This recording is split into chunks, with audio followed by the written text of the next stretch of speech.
Salut à tous, c'est Carole et bienvenue sur ma chaîne Godalea. Aujourd'hui, je vous fais une vidéo qui m'a été très souvent demandée, surtout après mes tutos de Scrivener. Il s'agit donc d'un petit walkthrough, une petite incursion dans le logiciel Ion Timeline. Ce logiciel est un logiciel un peu cousin de Scrivener qui vous permet de faire des chronologies. Alors il n'y a rien contre le fait de faire des chronologies à la main avec une règle, des crayons, etc. Mais ce logiciel va vous aider de façon assez énorme de faire donc vos propres chronologies, que ce soit pour des romans de science-fiction, de fantasy ou quoi, mais aussi pour, je ne sais pas si vous faites des études en archéologie ou en histoire, ce sera extrêmement utile. Si vous vous lancez dans un thriller ou un roman policier, etc., pour justement avoir une nette vision de tous vos événements dans votre roman, c'est un outil vraiment super utile. Si vous voulez par exemple faire votre planning d'écriture sur les mois à venir, vous pouvez le faire très facilement dans ce logiciel. Alors au niveau du prix, ce logiciel coûte un petit peu d'argent, même si c'est pas non plus une énorme somme, mais une fois que vous avez acquis la licence, elle est à vous pour la vie et ça, c'est quand même hyper appréciable. Il n'y a pas d'abonnement, il n'y a pas une dizaine d'euros à payer chaque mois, là vous payez 48 € et le logiciel et toutes ces mises à jour évidemment sont à vous. Alors, sans plus attendre, je vous propose d'aller directement dans le logiciel pour vous montrer un petit peu à quoi ça ressemble, comment créer des événements, comment créer des entités et comment ça peut vous aider à planifier votre roman. Ok, salut tout le monde, on se retrouve donc sur mon ordinateur. Vous voyez donc la page d'accueil d'Ion Timeline. Quand vous ouvrez ce logiciel, vous arrivez là-dessus. Alors ce que je vais vous montrer, c'est tout ce qu'on peut faire avec, en sachant que vous pouvez l'utiliser donc pour l'écriture de fiction, mais aussi, comme vous pouvez le voir, pour le management de projet. Une toute petite parenthèse quand même, je voulais juste vous dire, donc je crois dans la présentation de cette vidéo, je vous avais parlé du prix de ce logiciel. Donc il est autour de 48 € si je dis pas de bêtises, entre 45 et 50 € si vous l'achetez pour un desktop, donc pour un PC fixe ou un Mac fixe.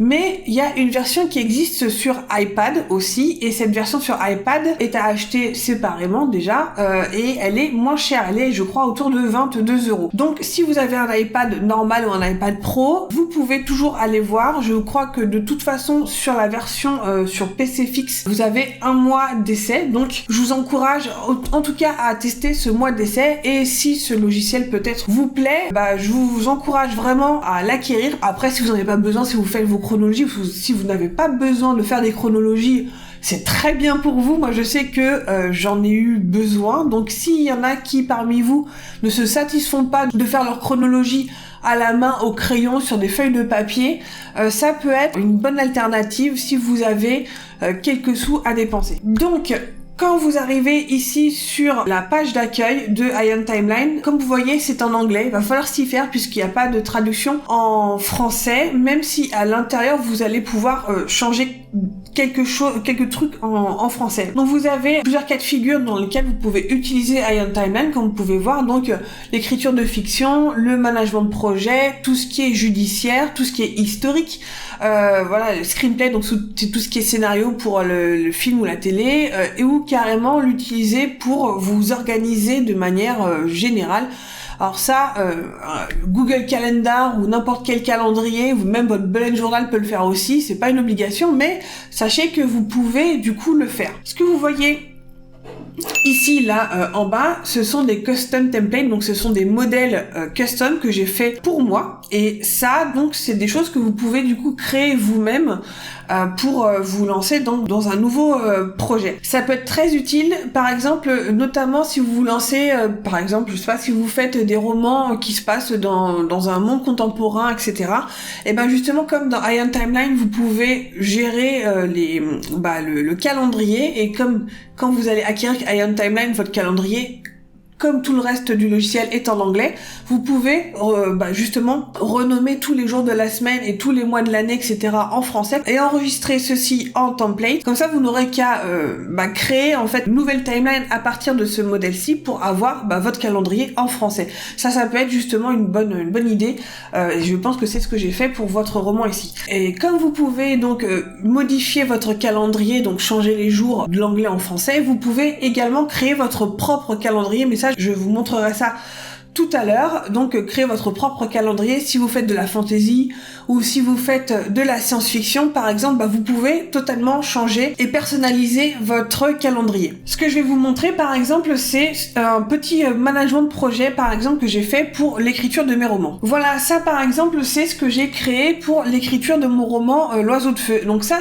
peut être en fait quelque chose que vous pouvez faire pour n'importe quel roman et intégrer les futurs romans ou les nouvelles, etc. dont vous voulez un petit peu essayer de planifier, que ce soit la période de brainstorming, la période d'écriture de synopsis, si vous voulez planifier aussi par exemple le temps que vous allez passer sur votre premier jet, le temps que vous allez passer sur votre relecture, réécriture, etc.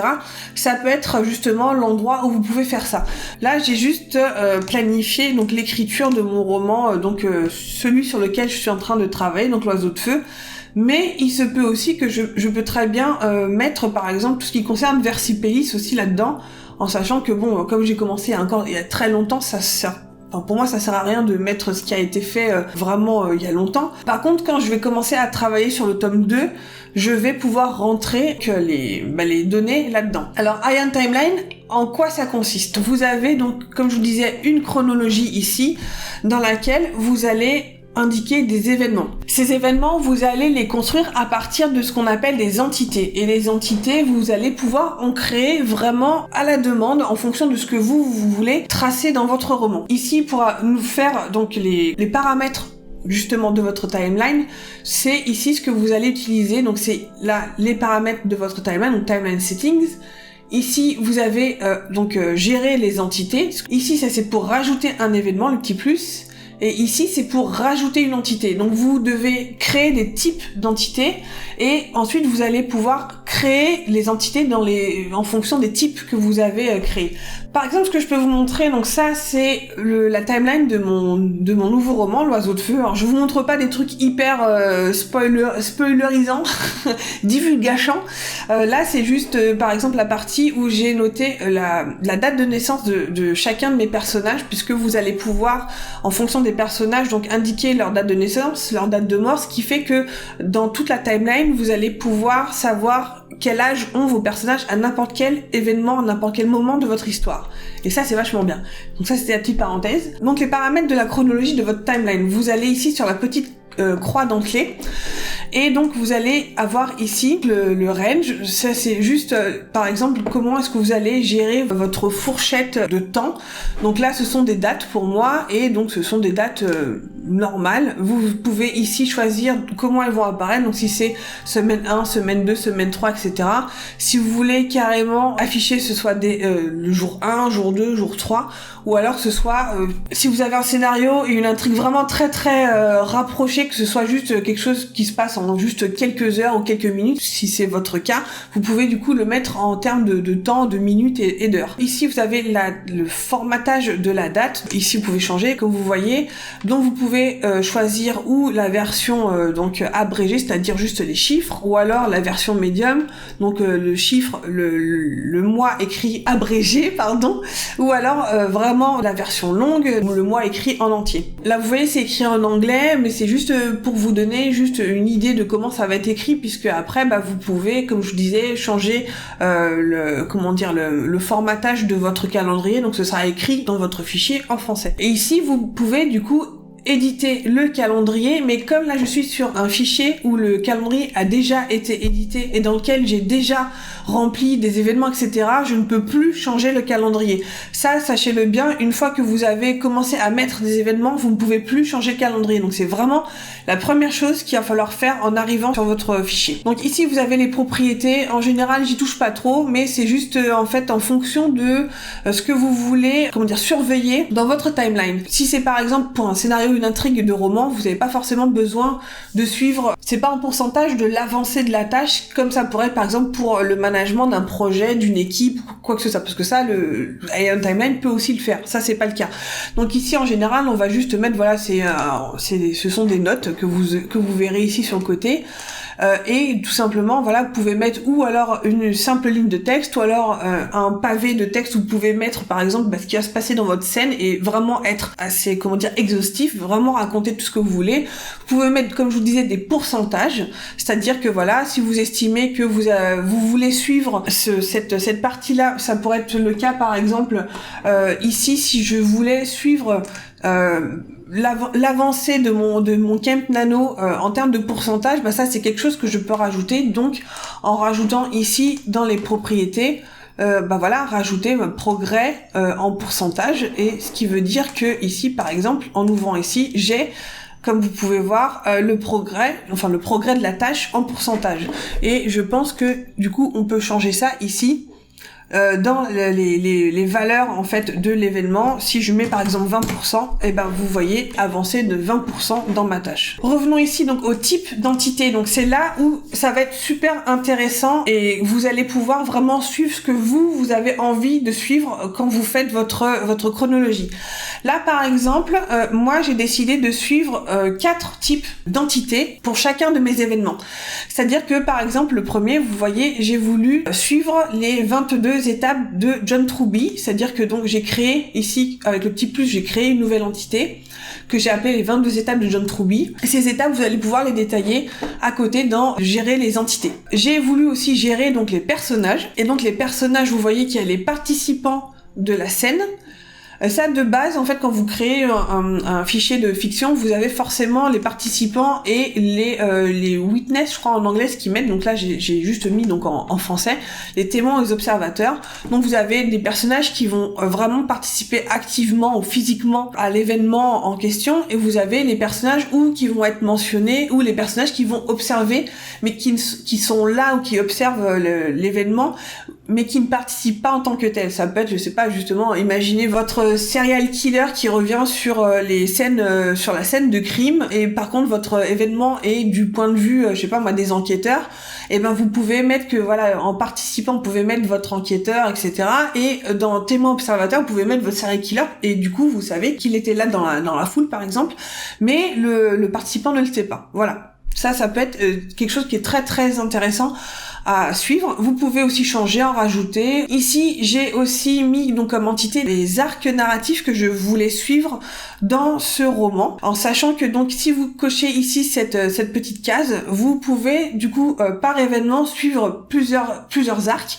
Si votre événement couvre justement plusieurs arcs, si vous voulez par exemple comme dans ce roman, je voulais suivre la relation entre deux personnages, mais aussi suivre la vie amoureuse d'un autre personnage, et aussi suivre par exemple tout ce qui concerne le complot, il peut y avoir des événements qui répondent à plusieurs de ces arcs, et donc en cochant ce truc là, vous allez pouvoir cocher plusieurs arcs quand vous allez rentrer votre événement, ce que je vous montrerai tout à l'heure.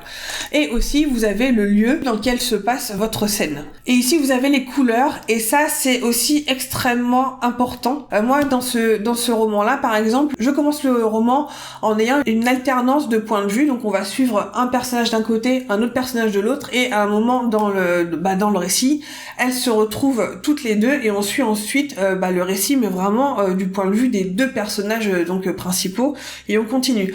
Et ce que j'ai voulu faire donc c'est attribuer une couleur par personnage qu'on va suivre. Il y a des choses qui vont se passer off screen, il y a des choses donc que je voulais mettre en évidence avec les indices, où est-ce qu'il va y avoir donc des indices. Les événements historiques dans une autre couleur, voilà. Donc ça c'est vraiment vous qui voulez suivre tel ou tel personnage, et comme vous voyez en fait la couleur que vous voyez ici, c'est la couleur que vous voyez ici qui va caractériser chacun des événements. Chaque événement va n'avoir qu'une seule couleur, donc c'est vraiment important que vous décidiez ce que vous voulez mettre en évidence dans le choix de votre couleur de l'événement. Voilà, et une fois que vous avez fait ces paramètres, que vous avez réglé ces paramètres, que vous avez par exemple réglé notamment le calendrier, etc., c'est ici que vous pouvez du coup sauver ces préparatifs-là en tant que modèle, custom modem personnalisé, et que vous allez pouvoir du coup utiliser pour créer plus tard un autre modèle, un autre fichier, donc pour un autre roman ou une nouvelle ou que sais-je. Et donc du coup vous aurez tout de suite les entités que vous avez déjà donc préétablies. Si vous voulez dans un autre fichier utiliser par exemple suivre les modèles, les étapes de John Truby, vous pouvez par exemple suivre les étapes de la méthode en 3 actes par exemple, ou ça peut être complètement autre chose. Je pensais d'ailleurs par exemple à Elodie et la méthode de je crois que c'est Save the Cat, ça peut être justement par exemple toutes ces étapes là. Donc une fois que vous avez réglé vraiment les paramètres généraux de votre timeline, de votre chronologie, vous allez pouvoir ensuite vraiment rentrer dans chacune des entités, et c'est ce que je vais vous montrer maintenant, en sachant que à part le calendrier, que une fois que vous avez commencé à rentrer des événements dans votre chronologie, vous ne pourrez plus retoucher. Par contre, les autres entités, ça vous pourrez en rajouter et modifier n'importe quand. Les couleurs, si vous voulez rajouter des couleurs plus tard ou en changer le nom, etc., vous pouvez très bien le faire. Il y a juste le calendrier que vous ne pouvez pas. Donc une fois que vous avez créé vraiment les paramètres, la structure de votre chronologie, vous allez pouvoir maintenant aller à l'intérieur des entités que vous avez créées, et ça se passe ici. Donc c'est Manage Entities, donc c'est gérer les entités. Et ici, vous avez donc, en fait, sur le côté, vous voyez les entités que j'ai créées tout à l'heure, donc qui sont customisables, qui sont personnalisables. Vous pouvez donc, là, j'ai rentré chacune des étapes de John Truby, donc la prise de conscience, besoin, désir, spectre, univers de récit. Donc là, vraiment, il y a les 22 étapes au fur et à mesure, et c'est là que vous allez donc rentrer chacune des étapes. Vous allez voir après, quand je vais rentrer un événement, comment ça va se traduire, en fait, quand vous allez rentrer un événement. Ici, il y a tous les personnages de mon roman, comme vous pouvez voir, que ce soit les personnages principaux, les personnages secondaires, et aussi les péons, les gens lambda, je sais pas moi, la police, un médecin dont vous avez besoin, les copines de machin. Même s'ils sont pas forcément liés, vous pouvez toujours les rajouter. Vous voyez ici donc le nom du personnage, donc ça c'est le nom de mon personnage principal. Des notes si vous avez envie de mettre des notes. Pour l'instant moi je l'ai pas mis, mais vous pouvez l'avoir. Et là vous voyez, vous pouvez rajouter donc un événement pour linker en fait ce personnage là à la date de sa naissance, donc ou sa création. Si par exemple vous avez un personnage, un cyborg ou que sais-je, vous pouvez du coup avoir donc sa date de naissance ou de création, mais aussi comme vous voyez sa date de mort ou de destruction. Donc si vous avez un personnage qui va mourir à un moment dans votre histoire, vous pouvez aussi le rajouter. Et ça, tout simplement, il suffit, comme vous voyez sur le côté. Donc là, vous voyez, vous créez un événement avec la naissance de tel ou tel personnage, et vous allez ensuite ici dans les entités linker cet événement là. Comme vous voyez, chacun des événements est numéroté, donc vous pouvez en fait rentrer le numéro. Ne vous inquiétez pas si vous rajoutez en fait des événements entre deux événements que vous avez déjà créés. Ils changent automatiquement les numéros des événements suivants, donc il n'y a absolument aucun souci de cohérence, etc. Il fait tout le boulot tout seul. Ou des événements qui sont imbriqués les uns avec les autres, ils changent automatiquement, il n'y a rien qui est cassé, ils changent automatiquement donc les numéros des événements. Donc ça, il n'y a pas de souci. Donc là, vous avez les personnages. Là, vous avez les arcs, donc ça c'est tous les arcs que j'ai envie de suivre. Et donc, comme je vous disais, vous allez pouvoir, en fonction des événements, suivre plusieurs. Et là, vous avez tous les lieux donc dans lesquels il va se passer des choses. Les petites icônes ici, vous pouvez les changer. C'est tout simplement quand vous choisissez votre type d'entité. Vous voyez, ici, vous avez un petit curseur, vous pouvez changer l'icône, donc c'est là que ça se passe. Voilà, et une fois que vous avez donc rentré toutes les entités ici, en sachant que évidemment quand vous rentrerez des événements, vous pourrez aussi en rajouter, si vous n'êtes pas obligé à chaque fois de retourner dans Manage Entities pour rajouter des personnages ou quoi que ce soit, vous pourrez le faire aussi une fois que vous aurez créé les événements. Et quel est l'intérêt en fait de faire justement toutes ces entités, etc. C'est que par exemple quand vous avez, comme ici, rentrer tous les événements de votre roman, si vous voulez par exemple suivre, je ne sais pas, je veux suivre par exemple tout ce qui concerne mon personnage de Lauriane par exemple, donc je vais chercher l'entité, donc je vais rentrer le personnage et ici Lauriane, voilà, je fais le plus et hop, vous avez ici tout ce qui concerne Lauriane dans le bouquin. Vous pouvez aussi rajouter par exemple tout ce qui concerne Lauriane et par exemple alors c'est et ou, donc ça veut dire que si vous choisissez le et, si je prends Lauriane par exemple, mon premier personnage et mon second personnage, Agathe, et ben vous allez avoir toutes les scènes où les deux personnages sont présents. Et si vous faites or, donc ça veut dire que vous aurez dans toutes les scènes où l'une ou l'autre sont présentes donc dans la scène, dans l'événement. Et donc si vous voulez vous débarrasser du filtre, vous enlevez la petite croix là, et vous retrouvez en fait votre chronologie de base. Alors pour ajouter donc une entité, vous avez deux choix. Ou donc vous allez ici dans Manage Entities, et donc dans chacune des entités, vous appuyez sur le petit plus pour ajouter une entité. Elle se rajoutera automatiquement à la suite, à la fin en fait de votre liste.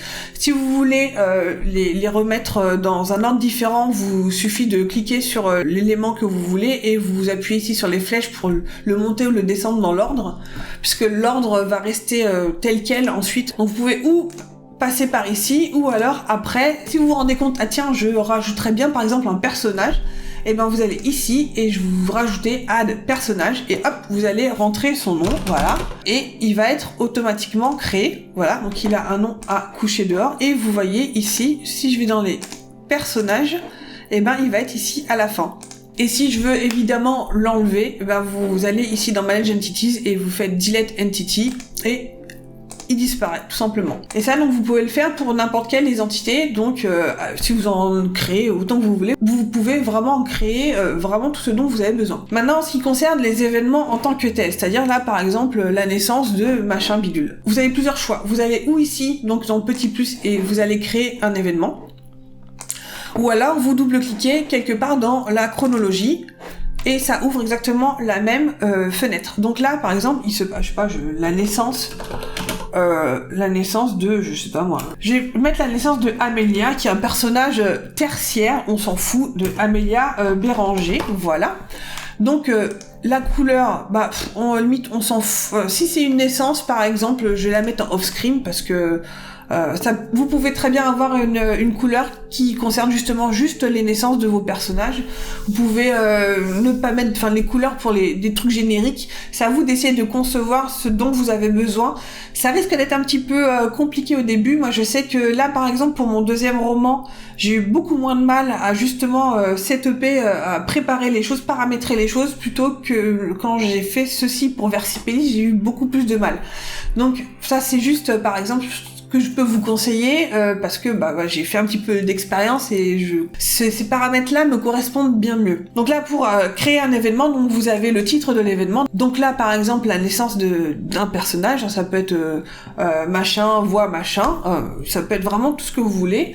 Vous avez donc la couleur, donc là en l'occurrence c'est off-screen. Vous pouvez donc no parent, de base c'est en fait que votre événement n'est pas parenté à un autre événement. Si vous avez des événements qui sont imbriqués les uns avec les autres, par exemple vous avez je sais pas moi, la nuit du crime, par exemple, si vous écrivez un polar ou n'importe quoi, et ben vous créez par exemple un événement qui s'appelle la nuit du crime, qui va se passer à telle date, de telle heure à telle heure, et vous allez ensuite créer d'autres événements qui vont être parentés à cet événement-ci pour justement dire que ça s'imbrique dans cet espace-temps-là. Je vais vous montrer à quoi ça ressemble après. Mais là pour l'instant on va juste faire la naissance d'Amélia. Donc je vais la faire naître donc à une date, à une date précise.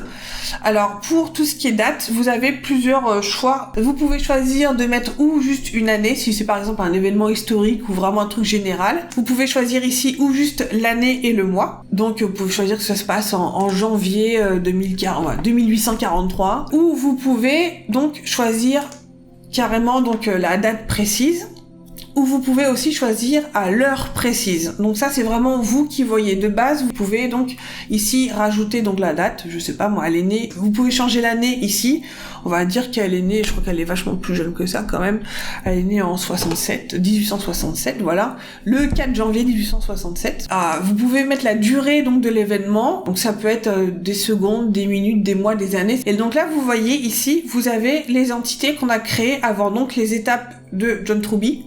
Et ici, avec le petit plus, vous avez un menu déroulant avec chacune des étapes. C'est vraiment vous qui voulez suivre telle ou telle chose dans votre roman. Donc, vous pouvez aussi le remplir, vous rendre compte que que ça vous sert pas. Par exemple, dans ce roman, quand j'ai commencé justement à mettre mes entités, j'avais une entité donc John Truby et j'avais une entité donc la structure en 3 actes et je me suis rendu compte que c'était un peu redondant, donc j'ai viré l'entité de la structure en 3 actes parce que finalement elle m'embêtait plus qu'autre chose. Donc les participants, évidemment, je sais pas, vous mettez Amélia Béranger, voilà. Un témoin, c'est vraiment, je sais pas, si ça peut être sa mère, le père, ses frères et sœurs, peu importe. Et l'arc, voilà, si vous voulez suivre tel ou tel arc, là en l'occurrence, il n'y a pas forcément besoin.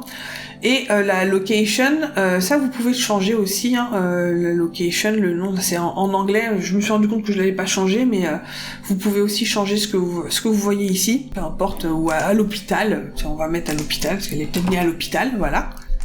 Et add event, et vous avez, hop, ici, elle se place automatiquement dans la chronologie là où elle est censée être. Quand vous avez créé un événement, vous avez ici, du coup, tout ce qui concerne cet événement-là, que vous pouvez changer, donc, à n'importe quel moment. Donc, vous pouvez changer le titre, qui changera automatiquement ici dans l'événement. Vous pouvez, donc, à ce moment-là, choisir de le parenter à quelque chose. Et ici, vous avez donc des onglets qui vous permettent d'approfondir en fait ce que vous voulez indiquer comme détail dans cet événement. Donc là, vous avez le range, c'est-à-dire les dates en fait de quand à quand cet événement s'est produit. Donc là en l'occurrence c'est une date simple, donc c'est la date de start et de début et de fin, c'est exactement la même. Donc ça veut dire que c'est un événement ponctuel. Ici vous avez les valeurs, donc les values, vous pouvez rajouter des tags. Si par exemple vous pouvez rajouter naissance. Personnellement moi j'utilise pas les tags, mais vous pouvez le faire. Ici dans les notes, c'est justement ce que vous avez mis tout à l'heure c'est ce que vous avez mis ici dans les propriétés, les notes, c'est que vous pouvez du coup mettre plusieurs lignes. Vous pouvez mettre juste une seule ligne. Si je change ici, vous allez voir, vous pouvez mettre qu'une seule ligne. Ça change évidemment tout ce que vous aurez mis dans les autres événements. Donc je vais remettre multiline. Donc voilà, là vous pouvez par exemple mettre tout ce qui se passe, imaginons dans votre événement un truc qui se passe beaucoup plus tard, tout ce qui se passe dans votre événement, dans votre scène, vous pouvez le mettre ici. Ici dans les rôles, vous avez donc tout ce qui concerne les entités que vous avez rentrées. Donc là par exemple les étapes de John Truby, les participants, etc. Vous pouvez du coup rajouter des personnages ou en enlever. Et c'est ici si vous voulez rajouter des personnages au moment d'un événement, vous ne pourrez pas les rajouter en fait en créant l'événement. Il faut que vous créiez l'événement avant. Par exemple ici, un participant, je ne peux pas créer de nouveaux personnages. Vous avez uniquement les personnages qui sont déjà en fait présents dans vos entités. Si c'est un nouveau personnage qui n'est pas encore créé, vous ne pourrez pas le créer directement là-dedans. Par contre, une fois que votre événement est créé, vous pouvez le rajouter ici. Tout simplement, si je veux créer un autre personnage, vous voyez ici, vous avez Search and Create New. Donc, si Maurice, par exemple, j'ai pas de Maurice dans mon histoire. Si je marque Maurice, automatiquement, la seule chose qu'il vous propose, puisqu'il n'en existe pas, c'est de créer un nouveau personnage qui s'appelle Maurice. Là, pareil, donc témoin, observateur, les arcs, vous pouvez donc aussi les suivre ici. Les arcs, vous pouvez en suivre plusieurs ou un seul, ça dépend comment vous avez paramétré vos entités. Je vous rappelle, les entités ici, par exemple, dans les propriétés, par exemple, les lieux, je peux en mettre plusieurs. Les arcs aussi, plusieurs, c'est en cochant cette case-là que vous pouvez du coup en mettre plusieurs. Si vous oubliez de la cocher, vous ne pourrez en mettre qu'un, donc faut faire attention. Et ici les liens, c'est tout simplement des trucs que je n'utilise jamais, mais si par exemple vous voulez mettre une image concernant je sais pas moi, si par exemple ce personnage, vous pouvez, si vous voulez attacher des fichiers, voilà, vous pouvez le faire. Si vous voulez mettre avec des liens à un site internet, vous pouvez le faire, et vous pouvez aussi synchroniser notamment avec Scrivener. Je ne vais pas aborder la synchronisation avec Scrivener dans cette vidéo-ci, je pense que vous avez déjà largement de quoi faire avec ça. Je pense que je ferai une vidéo plus tard à propos de la synchronisation de Scrivener, parce qu'il faut encore que je potasse un petit peu ça, je suis pas encore très au fait, parce que j'ai pas encore par exemple synchronisé ce projet donc de l'oiseau de feu avec ce que j'ai fait dans Scrivener, donc je préfère ne pas vous dire de bêtises et tester ça un petit peu avant de vous expliquer comment ça fonctionne. Une fois que vous avez du coup créé tous vos événements, ça va ressembler à ça. Vous avez toute une série d'événements, donc avec plein de couleurs. Si par exemple, la naissance par exemple de Lauriane, donc le personnage principal. Si vous allez ici donc dans rôle, vous voyez Oriane. Forcément, donc elle a 0 seconde puisqu'elle naît.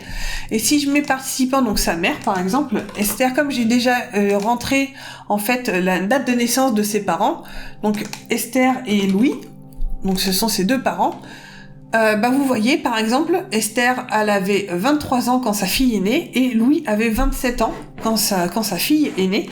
Et ça justement vous pouvez le faire parce que vous avez du coup rentré pour chacun des personnages sa date de naissance. Et vous pouvez savoir exactement à quel moment, dans n'importe quel événement, quel âge ont vos personnages. Si vous voulez créer par exemple un événement qui se passe dans leur enfance, vous le créez par exemple quand il avait 8 ans et vous dites ah merde, en fait je préférais que cet événement-là arrive quand il a 12 ans, et il vous suffit de prendre l'événement, de le régler au moment où votre personnage a 12 ans, vous pouvez le voir justement là dans l'événement lui-même.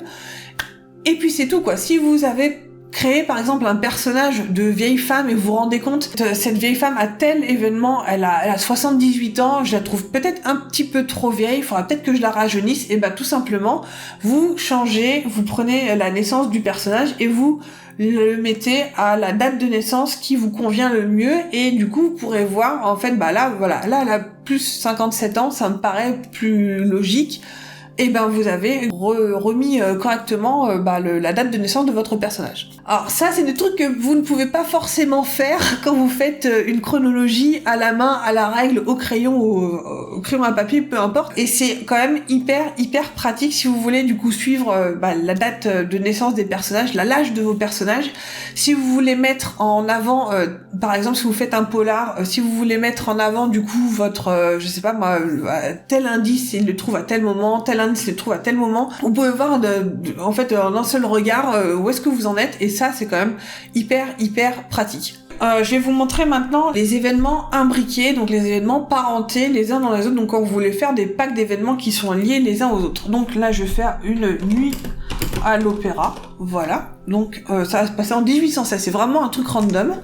Là je vais mettre en off-screen comme ça vous gênera pas.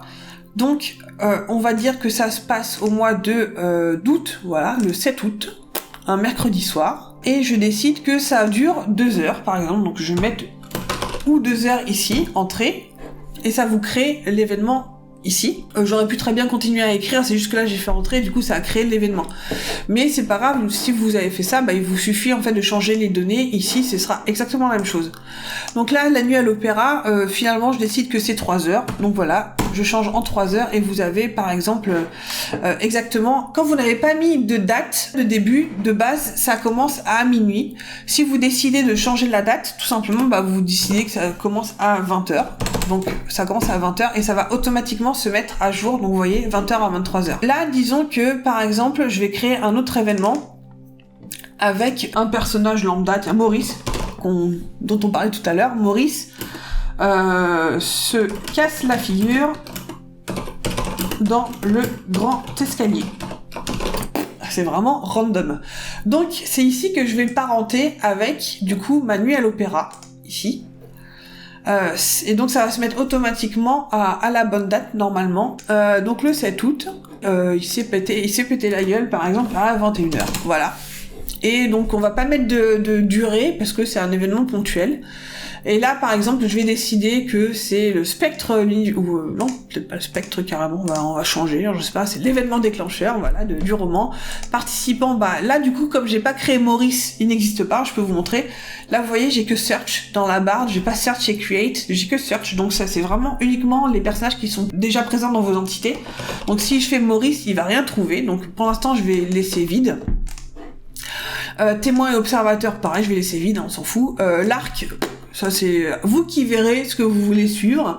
Et la location, je pense que j'ai déjà un opéra, voilà, l'opéra Garnier, et je crée l'event. Et là vous allez donc avoir une petite, vous l'avez toujours en fait cette petite encart qui vous dit que vous voulez donc du coup convertir votre premier événement que vous avez créé au début, donc la nuit à l'opéra, en tant que parent. Vous êtes en train de convertir donc cet événement, donc le premier, la nuit à l'opéra, en container, c'est-à-dire que c'est un événement qui va contenir les autres événements que vous allez créer. Donc ce qui veut dire que il va créer, vous allez voir en fait une position de début d'événement et de fin d'événement qui vont en fait déterminer la position des enfants. Tous les événements que vous allez créer qui vont être parentés à cet événement vont être considérés comme des enfants, et vous avez le container donc général, donc là en l'occurrence la nuit à l'opéra, qui est considéré comme un parent. Donc est-ce que vous voulez donc créer ces événements de début et de fin? Des fois vous en avez besoin, des fois vous en avez pas besoin. Je vous conseille pas forcément de le faire, je vous conseille de mettre no du coup, parce que sinon je vais vous montrer, à la limite, je vous conseille de le mettre non, mais là je vais vous mettre oui pour que vous voyez un petit peu à quoi ça ressemble. Justement, c'est cette position de début et de fin d'événement. Voilà. Là ici, comme vous voyez, ça a changé, vous avez plus le petit losange au début, vous avez un losange avec un plus. Et en fait, pour dérouler le truc, il suffit d'appuyer sur le petit plus, et là vous avez du coup, comme je vous disais, en fait le container, comme vous voyez, et comme j'ai mis oui, ça a créé donc un début d'événement et une fin d'événement. Start of nuit à l'opéra, c'est un petit peu débile, et end of nuit à l'opéra. Si vous aviez répondu non, il n'aurait pas créé ces deux événements. Même si là vous avez mis oui, c'est pas bien grave, si vous voulez, il suffit de les enlever, ou de les renommer si ça vous arrange, et vous pouvez du coup les virer. Donc vous avez ici 3 la nuit à l'opéra, et votre nouvel événement que vous avez créé, donc Maurice qui se casse la figure dans le grand escalier, il s'est appelé 3-1, et ensuite tous les autres événements que vous allez relier à cette nuit à l'opéra, que vous avez parenté à cet événement, vont s'appeler 3-2, 3-3, 3-4, etc. en fonction de l'heure à laquelle en fait vous allez le créer. Vous pouvez du coup en fait bouger tout le bloc. Donc là, si je décide de changer la date, et tout ce qui va être contenu à l'intérieur de cet événement mère, on va dire, va bouger avec. Mais il va garder donc le 3 et 3.1. Et si par exemple je décide de le mettre, comme vous pouvez le voir, je décide de le mettre après la naissance de Lady Charlotte, et pif, il va changer de numéro automatiquement, et tous les autres événements vont changer de numéro automatiquement, donc il va devenir 4 et 4.1. C'est tout aussi simple. Vous avez aussi une autre fonctionnalité que je connais pas très bien, mais je vais vous la montrer, qui pourrait ressembler un petit peu justement à ces systèmes de parentalité, qui est ici, comme vous voyez, based on. Et si par exemple je décide que par exemple Maurice qui se casse la figure est basé sur tel événement, par exemple la nuit à l'opéra, je sélectionne mon événement, je fais based on, et je vais chercher mon événement. Bon là, comme je vous disais, vous pouvez mettre ici 3, et il va tout de suite vous chercher en fait tous les événements où il y a un 3 dedans, donc je cherche mon nuit à l'opéra. En fait, je pense que la différence, c'est que les événements qui sont parentés les uns aux autres sont contenus en fait dans la temporalité de votre premier événement. Si par exemple ma nuit à l'opéra dure de 21h à 23h, tous les événements qui seront parentés à cet événement-là vont devoir se dérouler entre 21h et 23h. Si par exemple il y a un événement qui est en rapport en fait avec ce premier événement, mais qui se passe disons le lendemain ou 3 mois après, ou peu importe, du coup il se passe en dehors justement de ce premier événement, et du coup ça va pas marcher. Donc je pense que c'est là que ça va être intéressant. Donc là en l'occurrence ça va pas forcément être très très visible, mais imaginons que créer un autre événement, on va dire par exemple là, donc je vais remettre en offset, en off-screen pardon. Là par exemple Maurice se recasse, la jambe. Donc on va dire que du coup ces deux événements sont liés, mais sont liés parce que sa jambe était fragilisée après sa chute dans l'escalier de l'opéra, et on se dit que du coup il se recasse la jambe, et donc ces deux événements sont liés, mais celui-ci se passe 2 ans plus tard. Donc je crée l'événement, vous voyez, il se passe 2 ans plus tard ici. Vous avez ici celui qui se passe en 1829 et l'autre qui se passe en 1831. Et donc celui-ci, du coup, je vais le relier, mais pas le parenter, je vais le relier, donc je vais le mettre basé sur l'autre événement, et celui-ci, donc c'est Maurice se casse la figure dans le grand escalier. Un offset, en fait, c'est un décalage dans le temps par rapport à un événement A. Donc, du coup, ça va être un événement, c'est 2 years, du coup, 2 ans. Et à partir de la fin de cet événement, ce qui fait que si je mets OK, ça veut dire que voilà, ces deux événements sont liés, mais ils ne sont pas arrivés en même temps, si vous voulez, puisqu'il y en a un qui arrive 2 ans après l'autre, mais les deux sont liés. Et ça, vous pouvez le faire du coup avec n'importe quel événement dans votre timeline. Là, je vous ai parlé en fait que de la vue de chronologie, mais vous avez d'autres vues, par exemple, que vous pouvez voir ici sur le côté à droite. Donc vous avez la version donc avec la petite horloge ici, donc c'est la version chronologique. Donc le truc de base avec une ligne chronologique et les événements qui se passent dedans. Mais vous pouvez aussi organiser, une fois que vous avez organisé correctement tous vos événements, que vous avez bien rempli chacun des événements avec les bonnes personnes, etc. Vous pouvez du coup, ça crée une sorte de tableau et vous pouvez du coup suivre tous les éléments en fonction justement de, par exemple, quelle étape ça suit, quel personnage, de quel personnage on parle ici, tous les arcs. Vous avez en fait une différente façon de gérer comme ça les informations que vous avez mises. Vous pouvez évidemment du coup utiliser les filtres. Si vous cliquez ici sur cette espèce d'entonnoir, vous avez, comme je vous avais montré tout à l'heure, les filtres qui apparaissent ici. En tout cas, vous pouvez du coup filtrer en fonction des personnages, en fonction des événements et tout.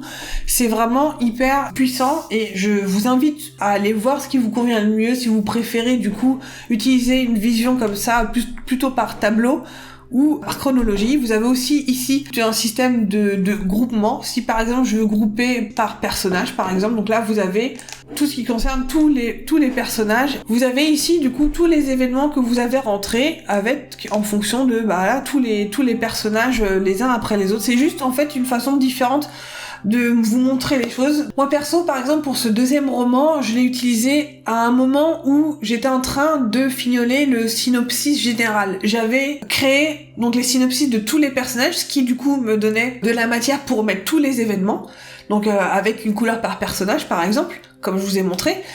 Et une fois que du coup que j'ai rentré tous les événements de tous les personnages, j'ai pu avoir un support pour réussir à mettre en place mon synopsis général, donc à mettre donc tout ce qui se passe général dans mon roman avec ce que j'allais laisser de côté, ce que j'allais laisser off-screen, qui allait se passer en fait de manière simultanée pour tel ou tel personnage qui se passe à deux endroits différents dans la ville, mais que vous devez savoir en fait qui se passe au même moment.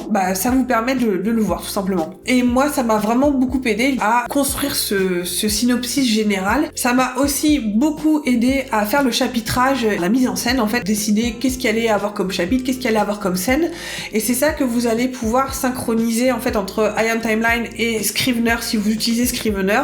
C'est que donc toutes les scènes que vous allez créer dans Scrivener, vous allez pouvoir les lier à un événement ou un groupe d'événements ici dans I Am Timeline.